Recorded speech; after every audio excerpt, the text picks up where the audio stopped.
How you doing, ladies and gentlemen? Welcome to This and That. I'm your host, Sander, where we're talking about this, that, and everything in between. We still working through these issues. They almost got it working this week, but not quite. Uh, uh, Today, we're going to be talking about overthinking your dates, and we're going to try to get you guys to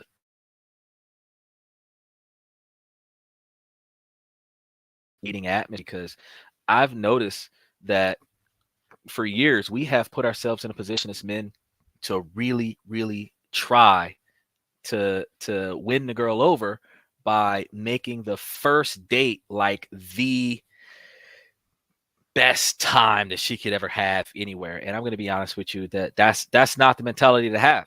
I know that men have always gone towards trying to find love and compassion, and the men are looking for the type of individual that they can hopefully develop a positive life with. But we have to start really thinking more rational and logical about our engagements when we call ourselves trying to interact with females. As men, when you're picking up a date, because the women are a little bit different. When a woman wants to go on a date, all she has to do is just smile at a guy, maybe ask him for his number, give him a call, and then it's all up to him. But when you're looking at situations where a man has to get the date, the man has to chase the girl down. He's got to convince her to stand there long enough for him to convince her to give her his phone number. And then he has to convince her to go somewhere with her after he gets her contact information. Because we're in modern times, and in modern times, they're passing over the social media details. So, you don't even get the real phone number. And that's a funny thing. Before I go further, I just want to touch base on that real quick so that you guys can understand this. If a woman is not willing to give you her phone number, then it doesn't matter whether or not she's interested in what you have. If she likes the car that you got or some nonsense when she sees you in first glance, likes the outfit that you're wearing or the amount of money that you're spending at the time at first glance when she sees you. The fact is that if you tell a girl that you're interested in her and you want to get to know her better, and she doesn't feel comfortable with giving you her direct phone number where you can call or text her and establish, and texting is very informal, very, very informal. We have gone away from the time where we actually made direct phone calls and actually heard each other's voice when we started negotiating communication. But in the event of, you're going to at least send a text message to this female and try to get some type of appointment or schedule set up with her. If she's not willing to at any point in time give you her phone number directly, then my guy, it is not worth your time. But for those people who are okay with getting the social media deets, and you're gonna slide in her DMs and be one of like 8 million people that's trying to go out with her and hope that she remembers what your username is so that she can make arrangements with you to go meet up, then yeah, do that. But when you do that, you got to think about the fact that you're going to go into this date minimalistically. So one of the first mistakes that we make when we're going into these dates is that we're overthinking a date. First date is first impressions, but we're thinking about trying our best to leave a lifelong impression in somebody that we don't know. And I think that's a backwards perspective. Back in the day, 40, 50 years ago, when he likes her and she likes him, she shows that he likes him by her body language and her gestures and her actions. So she'll put on an attractive dress just because he's coming. She doesn't just wear scantily clad outfits every day of the week so that she can turn down guys that are hitting on her. She only dresses up because of the one, right? So she's normal until she's trying to impress a guy. Then she dresses up to impress the guy, the one guy, right? Then her body language, giving him her undivided attention, facing him, communicating with him, maintaining contact with him, going wherever he wants to go, rescheduling her day so that she can spend more time with him, stuff to that effect that shows interest and then allows him to dictate where we're going from here. Now, modern times, it ain't like that. In modern times, it's like, how much do you got and can you pay my rent? Because if you can't pay my rent and I only eat steak and lobster for dinner for dates, and if you can't afford that, then you can't take me nowhere. You're hungry waiting on me. So I'm just saying, I'm just lost at that. But you don't overthink it. when you're on these dates and you're trying to take this girl out, you're trying to talk to this female, you're trying to encourage this female to go places and do things with you that apparently are going to be at your financial expense. You need to think practical, because this engagement is supposed to be about her impressing you more than it is you impressing her.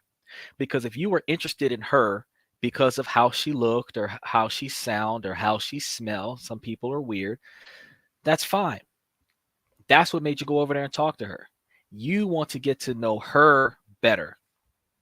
This means that she must impress you.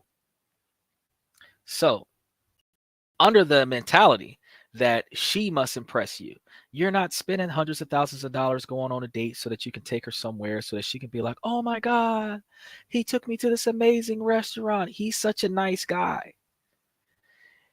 Take that he took me to a nice restaurant out and see if she still says he's such a nice guy.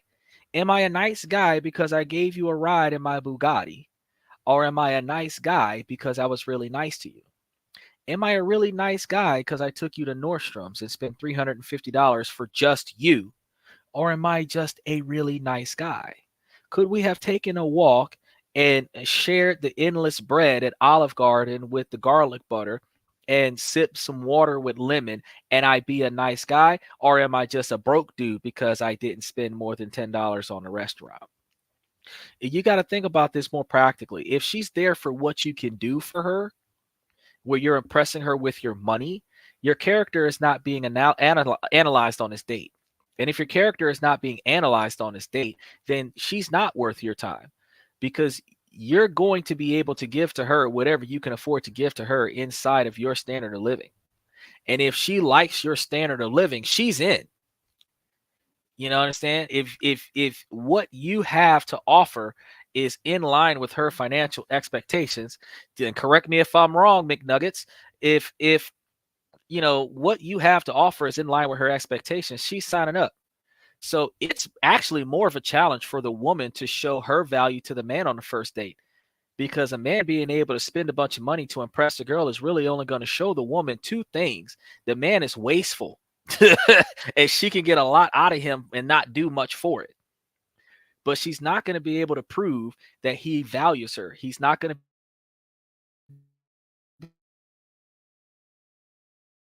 be able to prove that he will make for her. He's to be able to prove that he will prioritize her expectations over his own because he's wasting a bunch of money on a dinner date.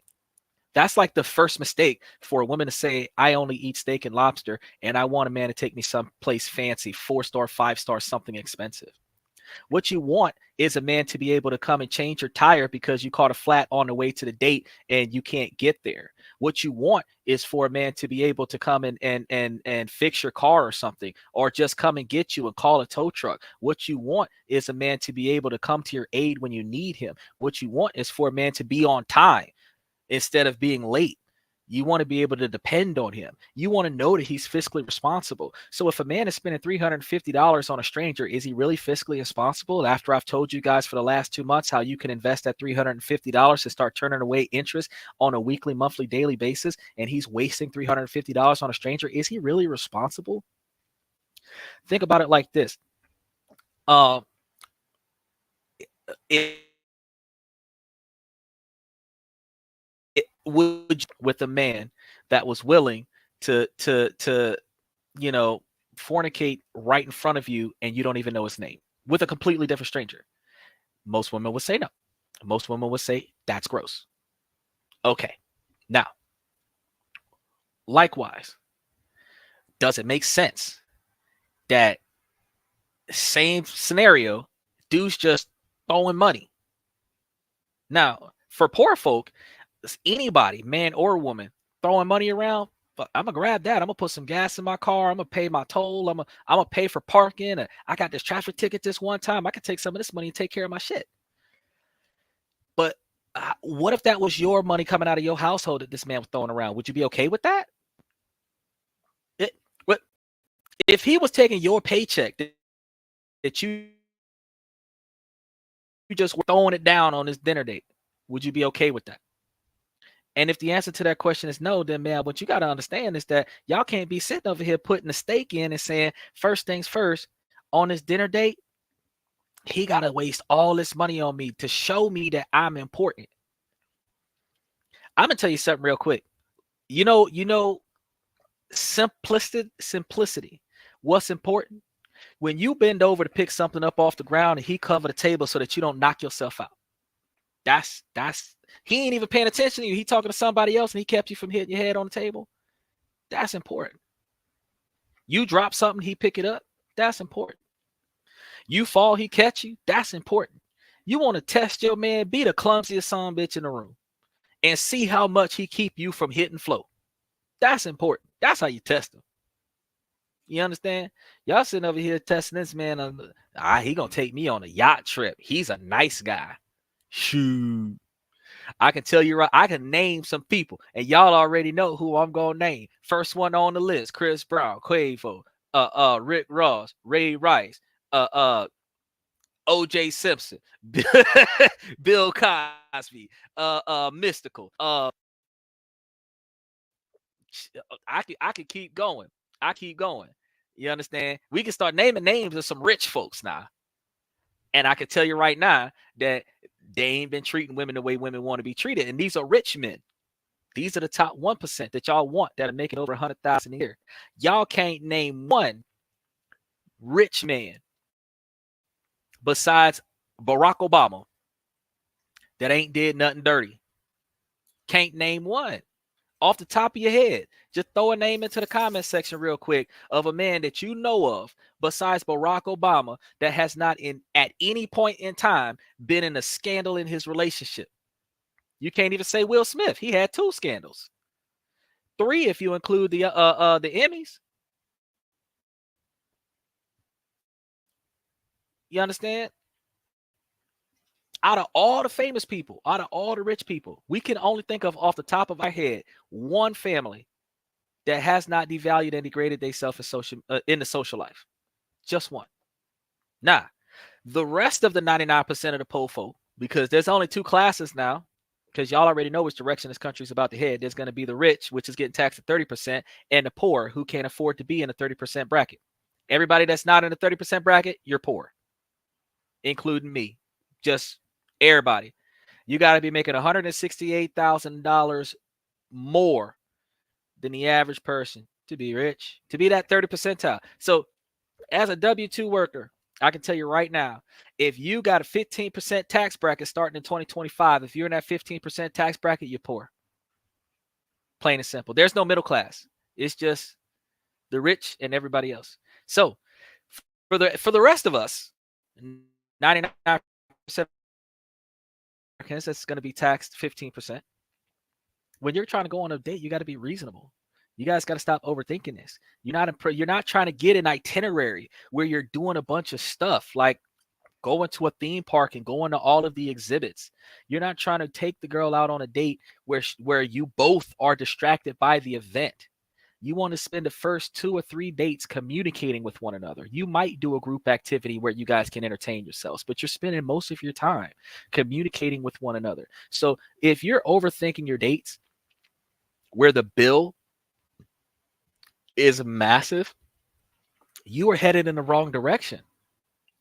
And then if your mentality is towards how many dates am I going to go on to get laid, you're also distracted. You're also distracted.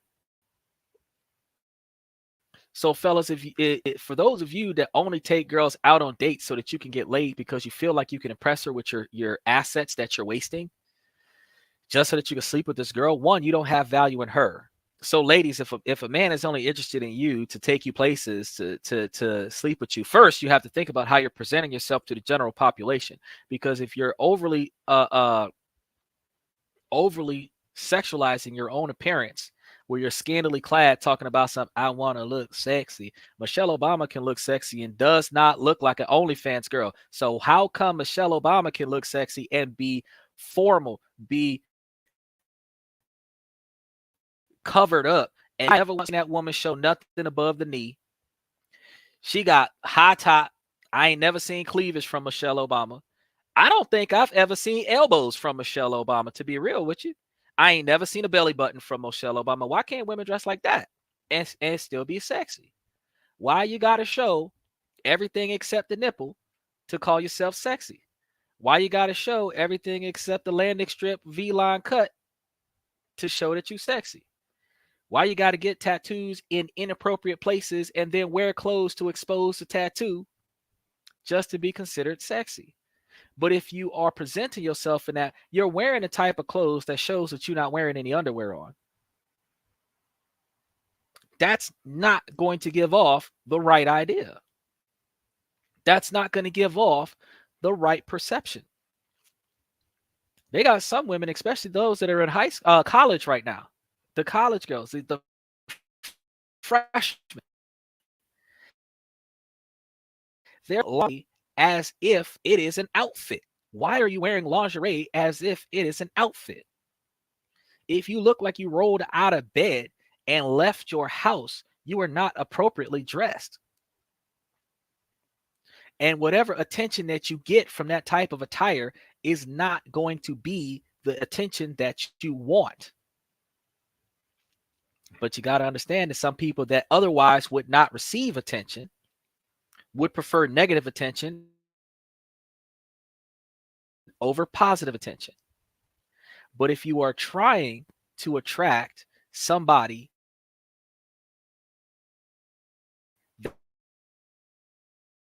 that to seek out somebody that is attracted to you for all the wrong reasons, which is why I say, ladies, first things first. Y'all got to carry yourselves better in order for y'all to attract better quality men. And then men, y'all got to do the same. Y'all got to carry yourselves better in order for you to attract better quality women. But when you're putting more effort into attracting better quality, your standards and expectations have to be better as well. Because you can't have a low-class personification of yourself mentally and a high-class behavior pattern, because they're not going to mesh. You're dressing like James Bond and you're looking for ratchet girls twerking in a dark alley somewhere. That doesn't work. That doesn't mesh up. You're still picking up trash off the side of the road. If you're looking for a woman of class, you're going to carry yourself with class. You're going to have the mentality of a person with class, which means and somebody that is not expectedly demanding before they know your last name. And traditionally, if you guys really want to know this, the meaning of you don't even know my last name stems from traditional mutual respect. You introduced yourselves as Mr. and Mrs. last name first. And then when you became comfortable with who I am, you know me, and we could develop a more personal scenario, then you learn my first name. So the fact that we have started off becoming so informal in our society where we do first names first, you don't know my last name, and my last name, my surname is more important than my first name. If you don't know my last name, I am not supposed to be wasting my money on you. If you ask me what my name is and I tell you my name is Kevin, Kevin what? And then when I give you my last name, if I say Kevin Jones, okay, Mr. Jones, that's respect. And then when I get to know you better, then I should be able to say, okay, Kevin. There's people in my life right now that I've known for 8 years, and I still call them Mr. and use their last name. And they've told me for the last 5 years, we've known each other for so long, you can just call me by my first name. But mutual respect dictates this is business more than it is personal, buddy.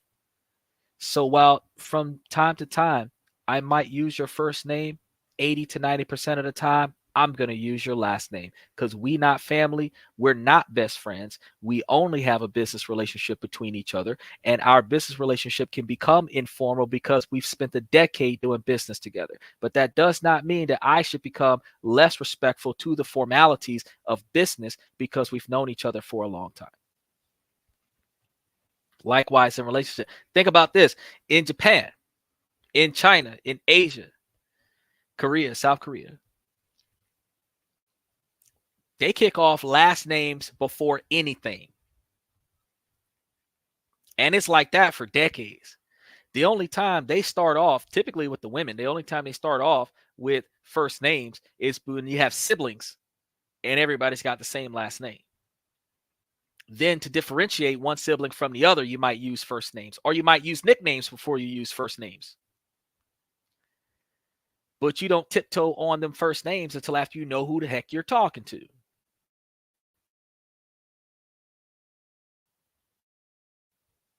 We're dealing with the expectations of trying to find somebody and talk to somebody with hopefully mutual respect.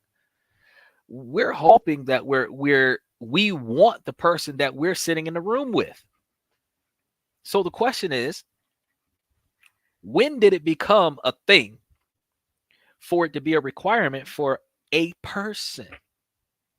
So ladies, this is you too. To spend $200, $300, $400 to get to know the other person. I understand inflation's a lot, but I did a show like 3 weeks ago, 3 or 4 weeks ago, that was telling you guys ways that y'all can have dinner for under $10 a person, under $5 a per. I was talking about $5 a plate meals, $10 with the drinks. Y'all can cook at home and stuff if y'all want to get personal. Y'all overthinking it when y'all believe that first encounters, guys, you meet a girl at a gas station and she giving you the code. And I'm not trying to tiptoe on this situation. She playing hard to get because women think that that's attractive.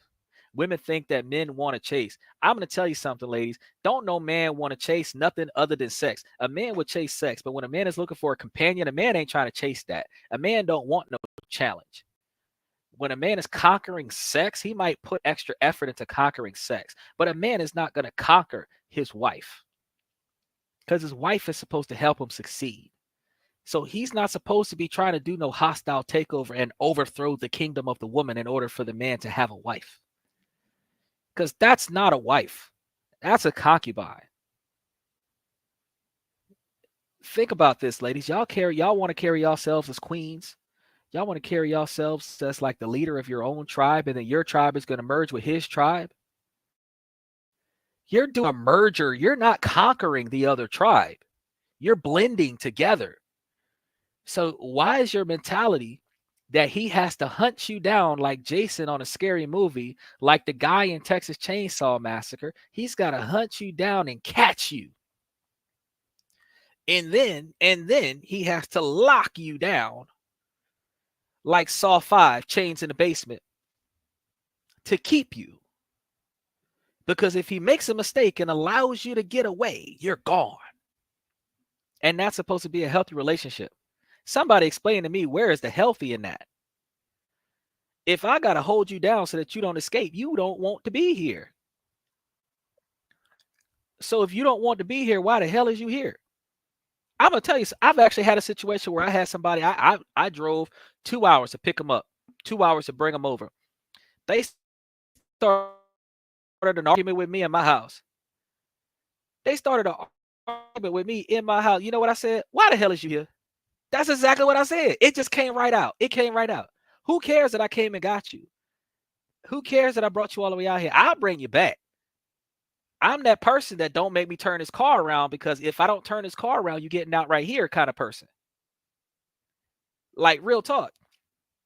Because if you came all the way out here to start a fight with me, that was not the thing to do.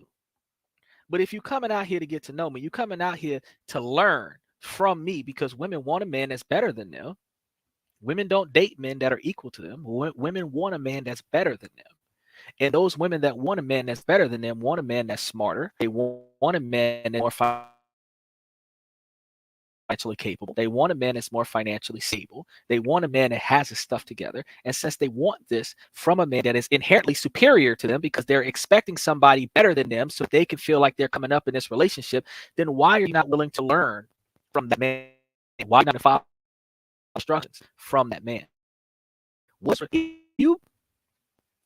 If you go to college to get your degree, since all women claim to be educated, they went to college and got a degree, what is the difference between doing what your teacher tell you to do in a classroom for a grade, doing what your boyfriend or your husband tell you to do in a relationship to manage the relationship properly? What is the difference? I know people always use it as an example that if you have a male boss that's paying you about an hour to do stuff, that you'll listen to that man, but your boyfriend or your husband that pays for your whole standard of living and your entertainment, you won't listen to that man. What is the difference psychologically with women that they feel like they're being conquered by their boyfriend or their husband because they're being given the instructions that they need to know to help in the relationship? And then, ladies, let me ask you this question here, because this is the one that really blows me. For those of you that feel like it's an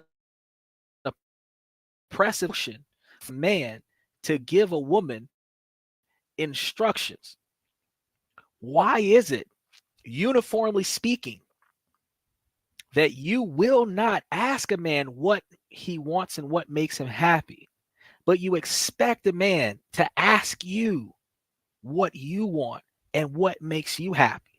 So your favorite dinner, your favorite hobbies, the things you like to do, your favorite vacation, your favorite day off, your favorite color, your favorite flower, your favorite this, your favorite, all of your favorites. He's supposed to know this because that makes him a good man. Now, if he don't tell you what his favorites are, ladies, well, how do you know what he likes? How do you know what makes him happy? How do you know what pisses him off? How do you know what disappoints him? How do you know what frustrates him? How do you know the reason why he's spending 20 minutes in the car before he call to the house? How do you know the reason why he's putting in extra hours at work instead of coming straight home? How do you know the reason why he's working 2 jobs instead of 1 job to make sure that you got what you need? How do you know why he gets out of bed and leaves the house instead of talking to you? How do you know why he's spending so much time in his man cave instead of spending time with you? How do you know why he's pulling away from you if you don't go find out? How? He's not allowed to tell you that he has a problem. He's not allowed to tell you that he's going undone, because that's misogynistic, right? He's not allowed. But if you are sad, if you are disappointed, you could pretend to be crying, and he's supposed to stop everything. He's one step away from winning a championship on his video game. He's supposed to stop it. He's one away from getting a promotion on his job. He's supposed to walk out on the job and come rushing back to the house to find out why the first tear ran down your face. Now, why is it that this knight in shining armor is supposed to drop his whole world to stop your first tear from becoming a second tear? But these same women do not hold the same respect for a man to see that he angry all the time, that he quiet, that he's withdrawn, that he's in pain. He's gritting his teeth and bearing it, not saying nothing. He's taking more painkillers these days. He's doing extra stuff to try to get up out of bed. He grunting to get out of bed. He moving slow. He used to be quick and now he's sluggish. He's dragging into the house now instead of having his head held high. You're not trying to find out what's wrong with him.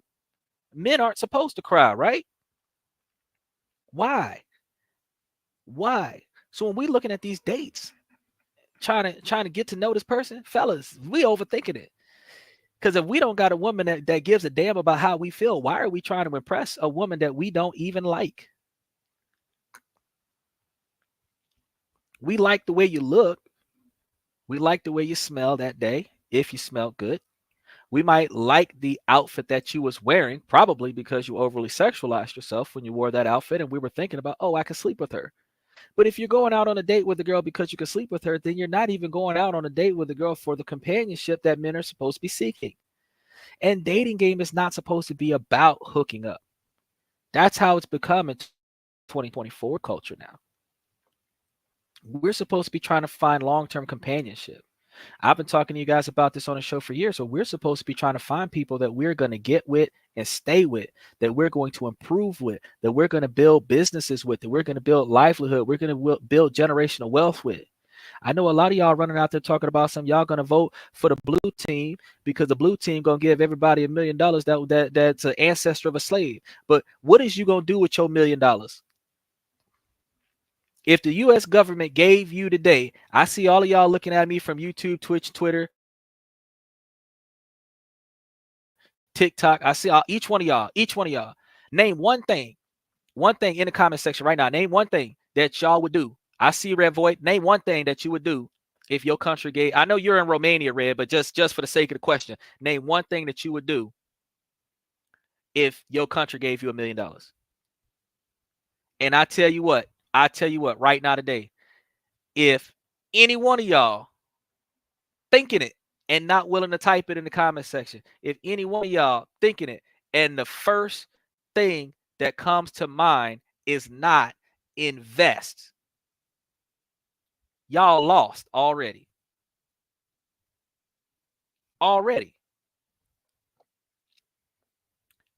If buying things that are not going to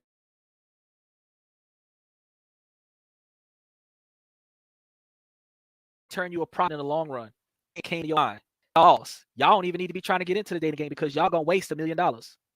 Most of us would not see $1 million in our lifetime making 40, 50,000 a year. It'll take us 50 years to make $1 million. If they gave you $1 million in 2025 and you ain't thinking to yourself, I'm gonna invest that, you lost. And if you when we had that show the other day about one of the questions that you ask on the first day, some of the most important questions, so you can see what kind of mentality somebody has. Ask the person that you're about to take out on a date. Will you ask them? You ask her that interesting question. Well, what do you like to eat on your dinner dates? She tell you some stupid shit like steak and lobster. That's a lie, because she don't buy herself steak and lobster. She buy herself ramen noodles and TV dinners and McDonald's and stuff, Taco Bell and Wendy's and stuff, Smoothie King and stuff. You don't buy herself steak and lobster every day. You don't see her at no Olive Garden at the buffet all the time. You don't see her at Outback or nothing like that. Chili's or nothing like that. They talking about something. They don't like going to the Cheesecake Factory, but they ain't taking themselves to Nordstrom's. They ain't eating at Nordstrom's every day. They don't have a membership at some of these 5-star restaurants where when they walk through the door, the valet is parking their car, the butler is shaking their hand, they got a favorite waiter that's waving at them on their way in. The hostess remember them from last week. They don't got that stuff going on. But when they tell you that they want that steak and lobster, they ask them this question. And ladies, you can ask me a question too. Ask him this question. Ask him this question. Ask him this question. And the only people that's going to give you the answer, invest, are the people that's watching the show today. Because if you ask somebody else, what would you do if you had $1 million today? What would you do with it? Even the most honorable, wasteful people will say, do something special for somebody I know. Do something for my mama. Do something for my kinfolk. Help my family with some stuff. Wasting money. Yeah, pulling family out of a bind. That's what we were taught to do, take care of family. But when you marry a woman, that becomes your family. You ain't trying to build foundational wealth. You know, there are police officers that are married and separated so that if they die, the wife gets the pension after he dies so that the wife can take care of the kids when the man ain't there no more. Now, why is it you sitting over here talking about, oh, I'm going to spend this money on this, I'm going to buy this, I'm going to buy it. If you first thing come to mind is, man, I've been looking at a couple of these stocks. I might invest in this stock. I might invest in that stock. I might invest in this stock over here. I might invest in these 4 kinds of stocks because they pay dividends every 3 months, and all 3 of them are paying in different months. So I would end up with a monthly payout every month. Take that $1 million and divide it up 3 ways between 3 of the top 5 companies where they're paying out dividends once every 3 months. And if everybody's paying out in Q1, one's in January, one's in February, and one's in March, and you're getting 5% interest on $300,000 a month, come on now, do the math. Do the math. Ain't that like $15,000? So if you got $1 million a day, and I understand that y'all are dealing with the unexpected lag here. We still trying to work on this lag, but if you got $1 million a day and you didn't have it in your mind to invest it, you lost. You don't even need to be dating nobody, because women want men with money, which means that women inherently need to be looking for men that are responsible with money. Men want companions that are going to help them improve, which means men need to be looking for women that are not going to waste their money. So if either person says something other than investing in something that's going to turn back dividends, where your $1 million will always be your $1 million no matter how much money you spend, then you lost. And don't nobody need to find you because you wasteful.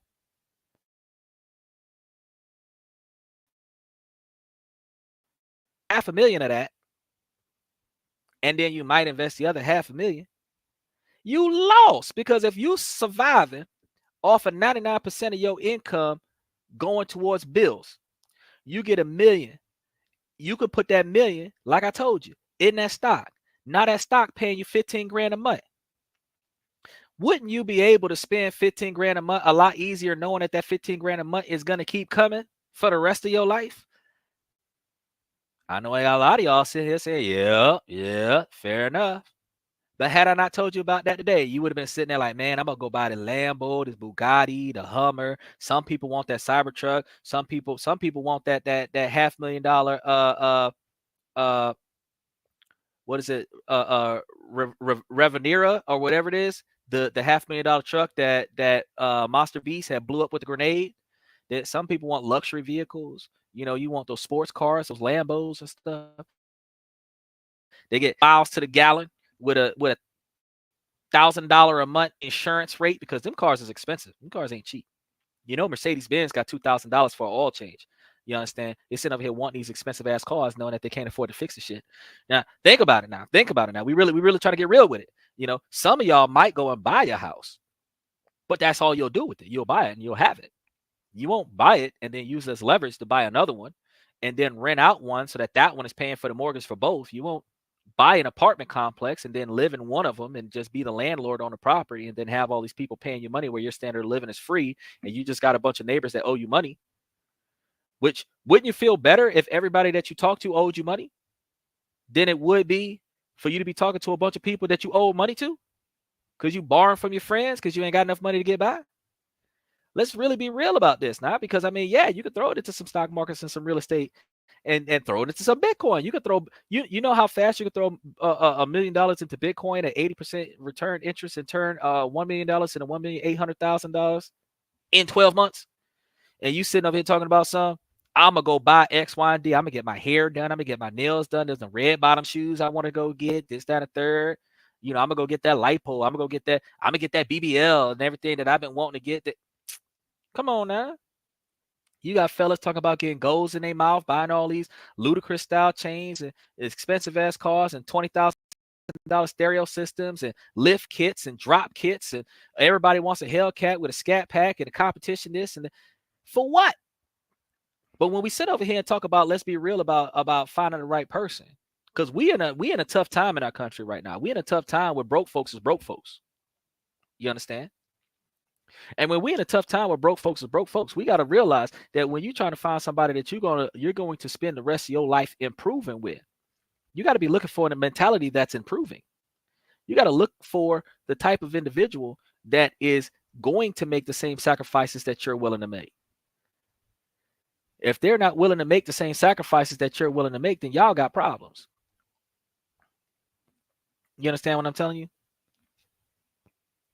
And that's one of the issues that I've been trying to put out there for a minute now. I'm trying to get y'all to understand that we're supposed to be out here getting it in. We're supposed to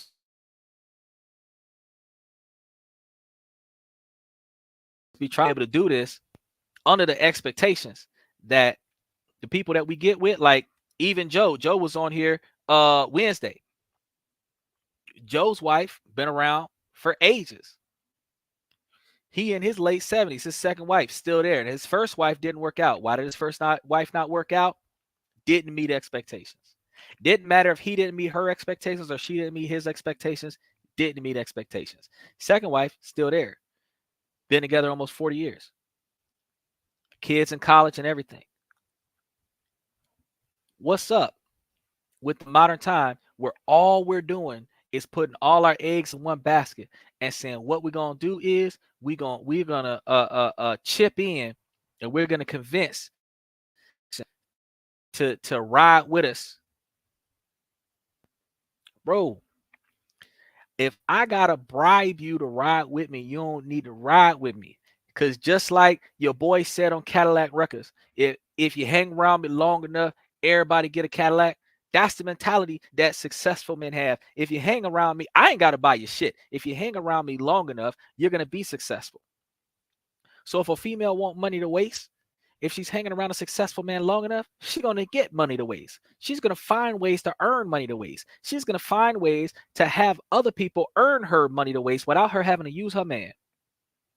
So why do we have a society where we're in a position right now where people are taking the wrong step, making the wrong choice? You know, between getting a C corporation or an LLC and put it into a trust so that you don't got to deal with the 30% taxes from the red side.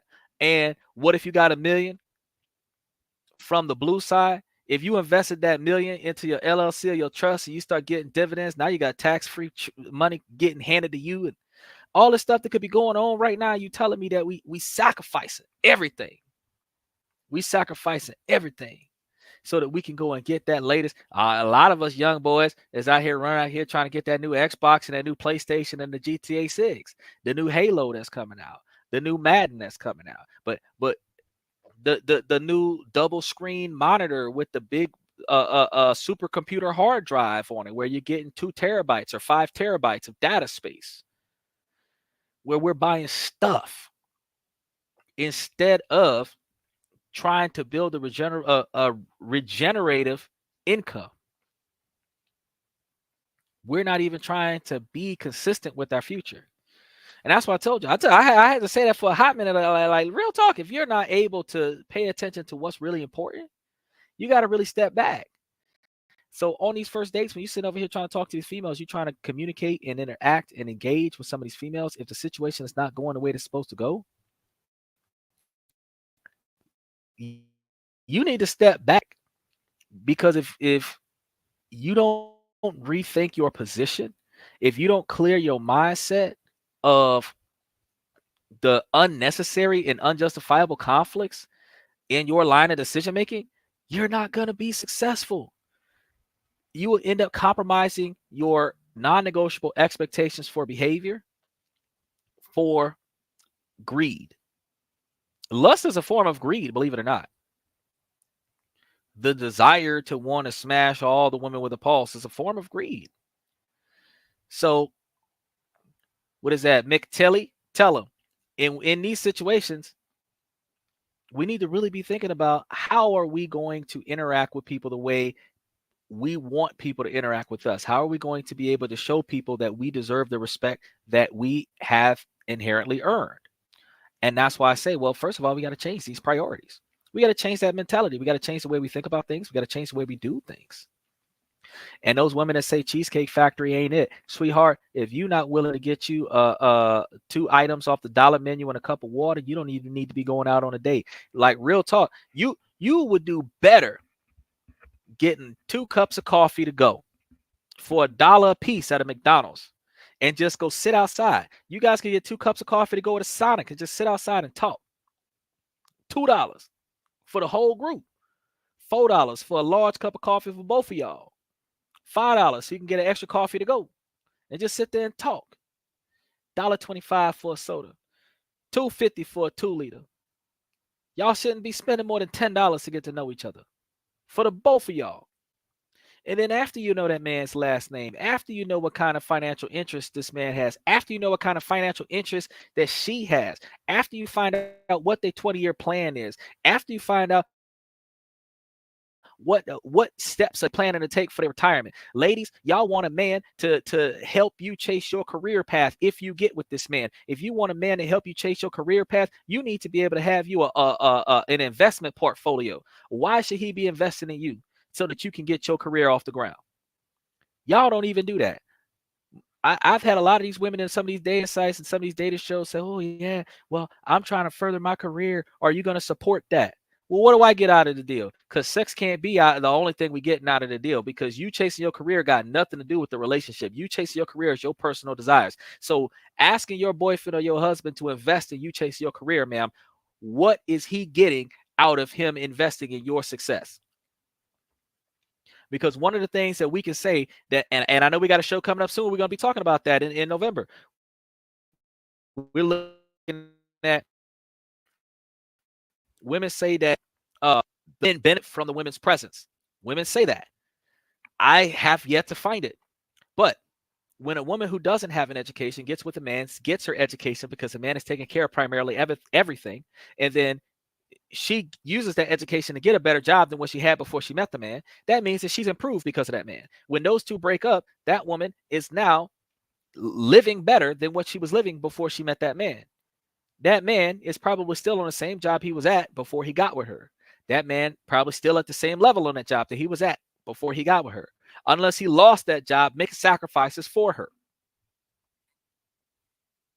So, ladies, when you ask a man to fund your career choice in a relationship, what is he benefiting from that investment? Because you use the word invest in my career path as a intellectual way of saying pay my bills for college. Because if it's an investment, then isn't he supposed to receive a return from his investment? Because if you invest in something, wouldn't you expect to receive a return from your investment? So there goes that question. She wants you to pay for her education so she can go to college. Well, if you became successful, would you take care of your family? Would you be the primary breadwinner? And this isn't if you have to. Is that your goal, to be financially successful so that you can take care of your family financially? If you're with a man, will you be the breadwinner in the household? Not because you have to, because you want to. Let's really start digging into these questions. Let's really start analyzing some of these scenarios. Like, how far are you willing to go? Because if you're not willing to put yourself on the line for your relationship, then why are you asking this person who hasn't even committed to the relationship to cash out on you like there's no tomorrow? Why are you asking this person who is not yet added you to his overhead, his expenses, his liabilities? Why are you asking this person to cash out? You got some women that's so greedy, if you drop $100 on the ground and go to pick it up, she'll try to take it from you. Like these people out here, something else in America. Nah. Drop your wallet in the Philippines, woman hand you your wallet and probably give you some money to buy a pouch to put the wallet in so that you don't lose the wallet again. Women in the Philippines still want a man with money to take care of them, but at least she's willing to take care of the man so that the man will feel obligated to take care of her. She will take more care of the man so that the man will feel obligated to take care of her family. She will cater to the man hand and foot almost to the magnitude of a servant to make sure that all of her wants, needs, and desires, and some of her immediate family's wants, needs, and desires are well taken care of. It's a transactional marriage, and I talked to you guys about transactional marriages a couple weeks ago, and I talked to you guys about the arranged marriages a few months ago, and last week, as a matter of fact. And the question still remains: isn't it a better idea? Instead of you gaslighting me into believing that you want me for me and that you're here for the long haul, instead of feeding me that lie, feed me the truth. You want this money, and I expect you to do what it takes to get this money. If you're capable of doing that, if you're capable of setting that standard for yourself, then it doesn't matter if you're chasing a career path. If he's investing in your career path, you're either financially investing in him or you're putting in extra effort in him to offset his expense in compensating for your career path. Whenever he wants whatever he wants, whenever he needs whatever he needs, your reciprocation to catering to his career path, or for him catering to your career path, is you catering to him. And we got some people that say, nah, I'm not doing that. No, I'm not doing that. That makes no sense. I don't want to do that. But why not? Why not? Why is it a burden for women to support their man? And men, I'm asking these questions when we talking about the reason why we're overthinking dating. We're overthinking dating because the dating game doesn't just start with the first date. The game is when y'all commit to one another and you're still not being treated right as a man because she wants you to marry her before she respects you, appreciates you, and validates you. Fellas, if she ain't respecting, appreciating, and validating you before you pay for the first check, sir, you are supposed to pay for your half and walk away and make sure that you order light. $300 bill and you only spent $10. Leave her with it now. These females go, oh, that's wrong. Man's supposed to pay for the check.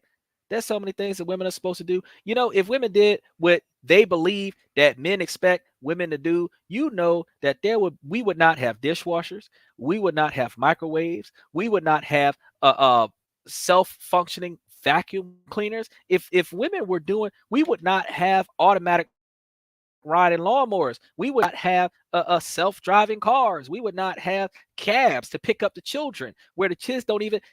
Y'all know that they got a kids Uber program where the mama can order a Uber for the child and the child can get picked up by a stranger and dropped off at the house. Now, remember when we back in the 90s, in the 2000s, the 80s, and when we didn't get in cars with strangers, we got in cars with people we knew. Now you can pay somebody that you don't know to come and pick up your child and bring them home. What kind of nonsense is that? Help me understand. I don't get it. But the technology advances itself to offset the laziness of humanity and the demand of something needs to get done and nobody wants to do it. So we're going to hire a machine to do it. Look at what Elon Musk did with the autonomous robot. There's this other company that's now making an autonomous robot that looks exactly like a human. Why are they doing that? And ironically, the first one they made was a woman. They're replacing the demand. Y'all don't understand. Y'all don't understand. Y'all think, oh, that's cool. They made this robot that looks like Sarah Jane Chronicles from 10 years ago. Okay. Why are they making machines to replace the female population? Because the female population ain't stepping up. The same question. Why are they making machines to replace the working class? Because the working class ain't stepping up. They're overly demanding. In both situations, that group is overly demanding and not satisfactorily performing. So billionaires have said, well, let's get rid of the lower class or the work. Let's get rid of the female aspect of life and then replace it with machines. And then we won't have any problems because then the only thing that a woman has to bring to the table now is sex because the machines are doing everything else. But then if that's all she's good for, do you believe that monogamy is going to survive? Because if she's going to withhold sex till she feels like it, there are no other obligations for her to perform because machines are doing everything. But you are supposed to consistently and religiously fund her existence. Let me ask you something. Are you getting what you paid for? Because that's still a transactional situation. She's living in your roof. She's sleeping with you and you're paying her, buying her things, feeding her, taking care of all of her financial expenses. You're renting her. Are you getting what you paid for? Because you're not getting anything from her because she ain't feel like it. First week of the month, she had a headache. Second week, she was tired. Third week, her stomach hurt. Fourth week, it was that time in the month. Fifth week, if there was 5 weeks in the month, her stomach hurt. But you paid for all 5 weeks. Now, if you was in a situation where you didn't work, you clocked in and didn't work, they would clock your ass out and you wouldn't get paid for it. If you did that too many times, they would take you off the schedule. You wouldn't even have a job. So why in a relationship keep clock in as girlfriend where the only thing you're bringing to the table is physical and emotional affection and you're not even providing that? How the hell does that work? So what are you good for? That is the perfect definition of a trophy wife, where you have absolutely no value other than something to look at. I don't think any woman wants to identify themselves as a trophy wife, because a trophy wife holds literally no value. Literally no value. So instead of trying to pretend to be a trophy wife thinking, oh, well, I'm a prize because I'm a trophy. No, ma'am. Trophies are stared at. Trophies are only taken out. And I'm going to say it again. Trophies are stared at. Trophies are only taken out when the trophy holder wants to show off the trophy to somebody else. You know, some of those Formula One racers, those NASCAR racers, they say that the Piston Cup is just another cup. It's a trophy to some people who don't have one. But when you got 3 or 4 of them, it's just a cup that you could potentially drink out of. It's just a fancy cup. A trophy wife or a trophy girlfriend is just a trophy. It's just something to look at. Serves no value, holds no purpose, has no prestige, benefits you in no way, because you cannot take that cup and cash it in for something more successful. And that's what we're trying to get everybody to understand. Uh-oh, y'all. We got things. We got this internet problem happening again. I see it coming. I see it coming.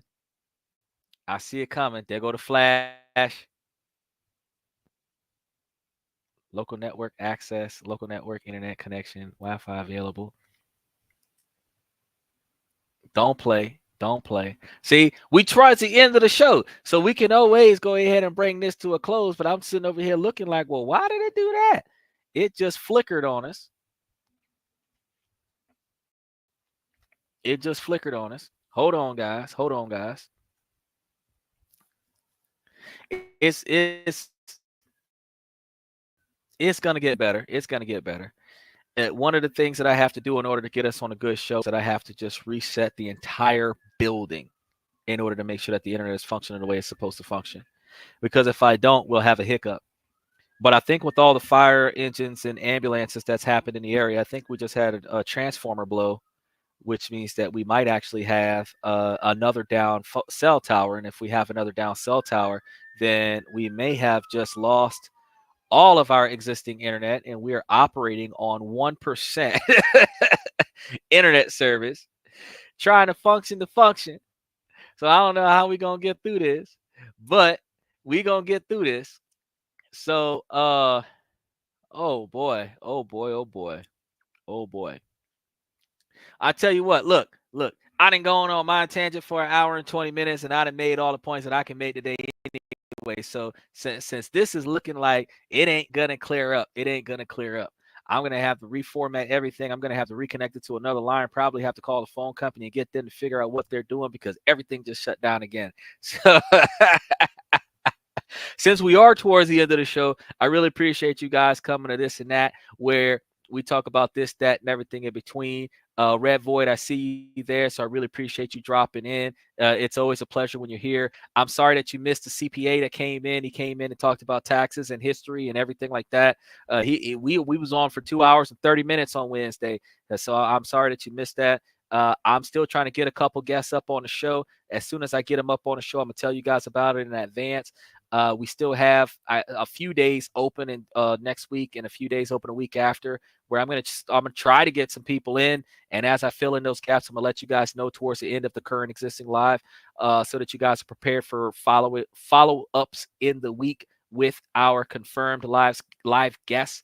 But I do have some shorts that are going to start going up about the CPA coming in, and then I'm going to have some long forms that I'm going to generate after the internet starts working, so that we can get some highlight reels of the conversations that was being had with the CPA and about taxes and about everything that wasn't taxes. Because we talked for 2.5 hours, and I think we talked like 20 minutes about taxes, and the rest of it, we talked about everything else. And then we found out that he was a Republican, and we talked about that too. So we talked about everything. So, like I said, like you seen it, Void. Every time we come onto the show, we have a main topic. We talk about that, and then we talk about this, and then we talk about everything in between this and that. And that's just what we do. So since I can't find TikTok right now, because it looked like TikTok logged itself out or buffered itself out, so I got to reset that. Ladies, as long as the situation doesn't make sense, I'm going to keep asking y'all to make it make sense. So, ladies, make it make sense. And for the rest of you guys on YouTube, Twitch, and Twitter, I really appreciate you guys. You guys make us what we are today. And as we get better, we're going to get you. And hopefully that we all become millionaires together. So I appreciate you guys coming to this and that, where we talk about this, that, and everything in between. And you guys have a good night.